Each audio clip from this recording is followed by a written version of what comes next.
Tuh, selamat pagi saudara, apa kabar Anda hari ini? Semoga selalu dalam keadaan sehat dan juga tentunya berbahagia. Kembali lagi bersama saya Dewi Nitya di program Sapa Bali Pagi. Dan saudara, Sapa Bali Pagi edisi kali ini kita bersama dengan Universitas Warmadewa. Dan topik kita hari ini adalah eksistensi program studi Magister Kenotariatan atau MKN Universitas Warmadewa di tengah new normal. Nah saudara, tentunya di tengah pandemi COVID-19 ini, selain kita harus memperhatikan protokol kesehatan, kemudian kondisi kesehatan kita, tentunya pendidikan itu juga tidak boleh dilupakan. Untuk itu hari ini kita akan membahas topik terkait dengan program studi Magister Kenotariatan Universitas Warmadewa.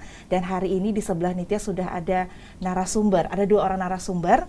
Yang pertama adalah Kaprodi Magister Kenotariatan Pasca Sarjana Universitas Warmadewa, ada Bapak Dr. Inyoman Sujana, SHM Hum. Kita sapa dulu, Om Swastiastu Pak Sujana. Om Swastiastu. Kabar baik hari ini ya? Sangat baik. Sangat baik. Dan tadi sudah ada yang ganteng, di sebelahnya ada yang cantik juga, adalah Sekretaris Program Studi Magister Kenotariatan Pasca Sarjana Universitas Warmadewa, ada Ibu Dr. Putu Ayu Sriasi Wesna, SHMKM. Swastiastu Bu Ayu. Swastiastu Mbak Nitya. Kabar baik juga. Astungkara.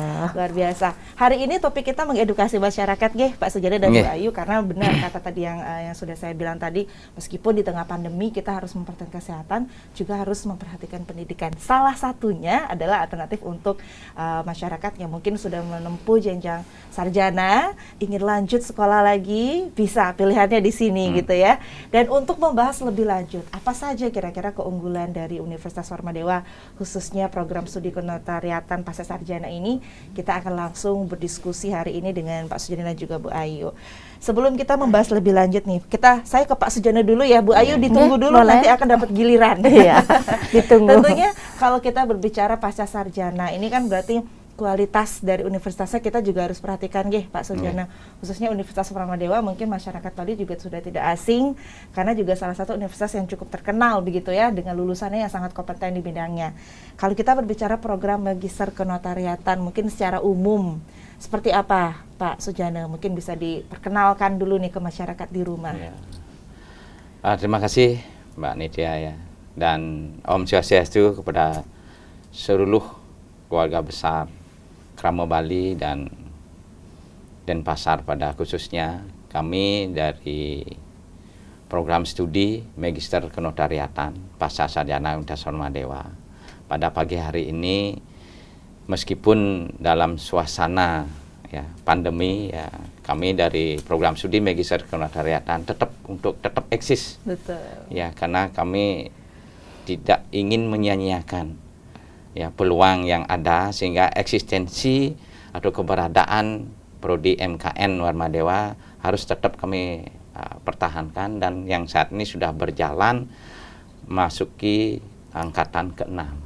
Nah, keunggulan yang kami miliki karena kami memiliki visi yang khusus yang tidak dimiliki oleh prodi-prodi yang lain di Indonesia, yaitu adalah melahirkan Magister Kenotariatan yang bermutu, berwawasan ekowisata dan berdaya saing global tahun 2034. Itu keunggulan kami, yang khususnya kalau yang berkeinginan untuk kuliah meningkatkan kualitas diri, terutama yang ingin jadi notaris, ya silahkan datang ke Warmadewa. Silakan, sudah dibuka pintunya lebar-lebar ya. Kami buka betul, karena pendaftaran ini sekarang membuka angkatan ke-6.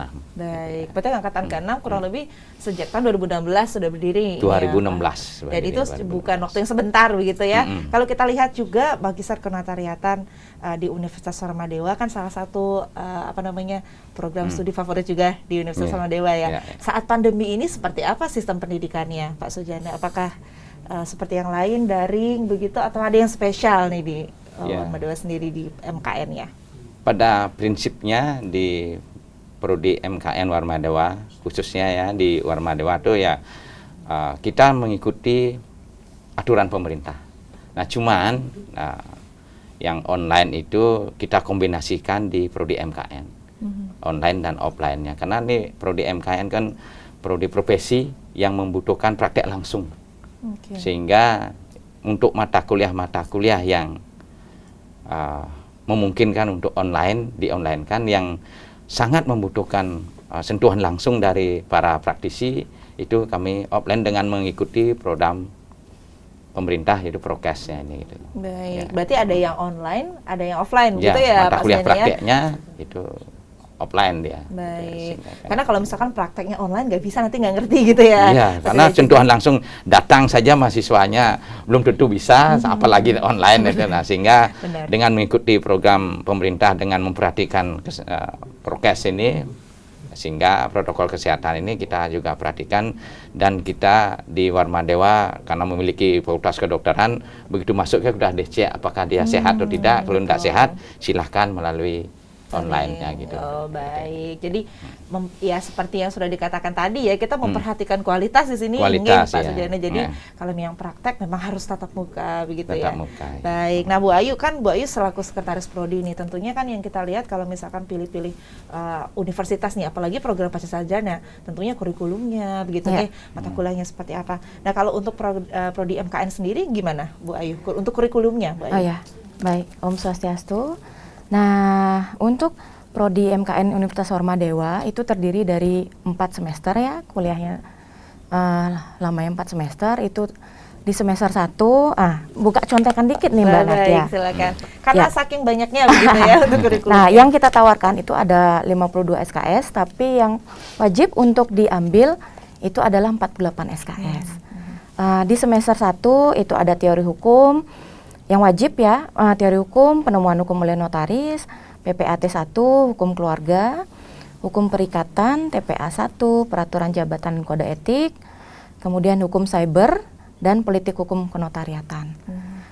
Kemudian di semester 2 itu ada metode penulisan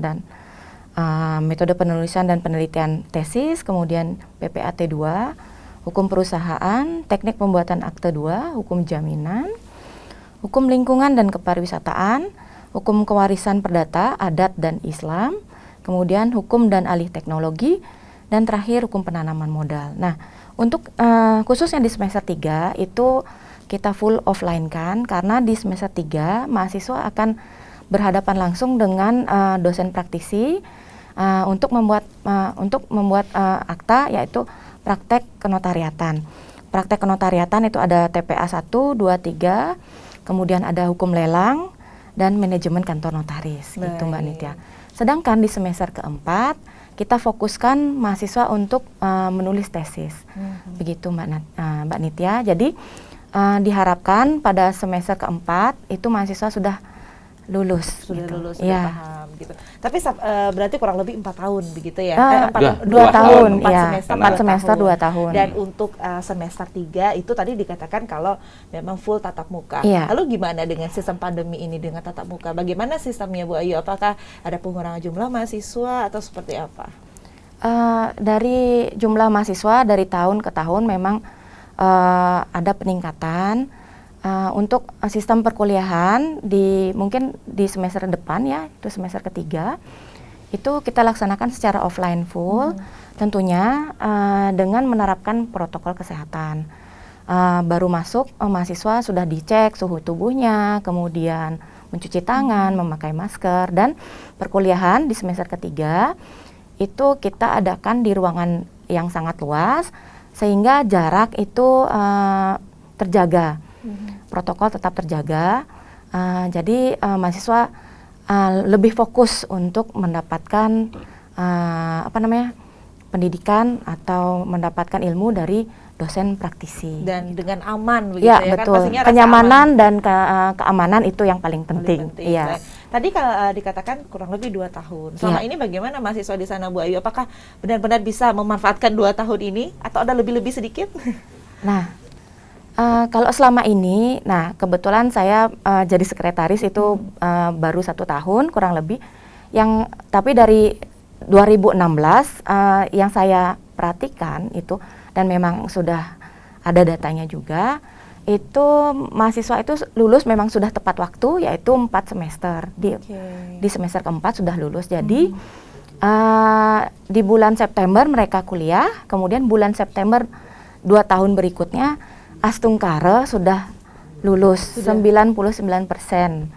Jadi mungkin 1-2 yang tertinggal, mungkin ada, kita tidak tahu ya, tapi 99% lulus.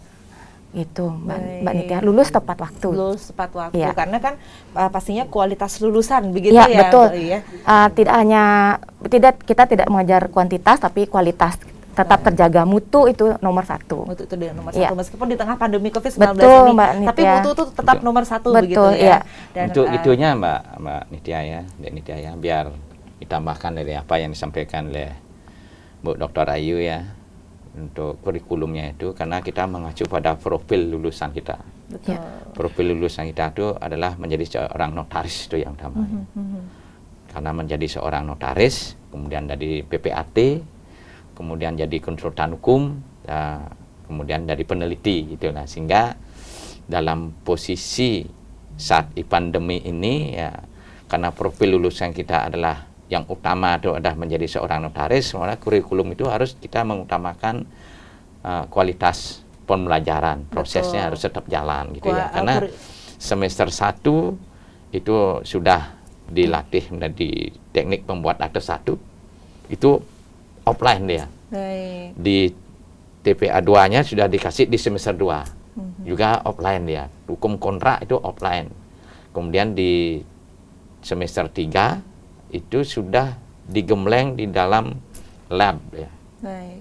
Semuanya diisi oleh dosen-dosen praktisi yang berprofesi sebagai notaris profesional. Baik, nah Itu. diisi oleh dosen-dosen dengan yang profesional begitu Iya. ya. Artinya ada keunggulan di tenaga pengajarnya Tenaga maupun fasilitasnya. Untuk itu apa saja kira-kira keunggulan dari tenaga pendidiknya? Kemudian bagaimana fasilitasnya? Kita akan bahas setelah jeda berikut, Pak Sujono. Saudara, setelah ini kita masih akan melihat kira-kira fasilitas apa saja yang ada di program studi MKN ini dan bagaimana kualitas dari tenaga pengajarnya. Tapi kita akan jeda sejenak. Untuk itu jangan kemana-mana, tetap di Sapa Bali Pagi.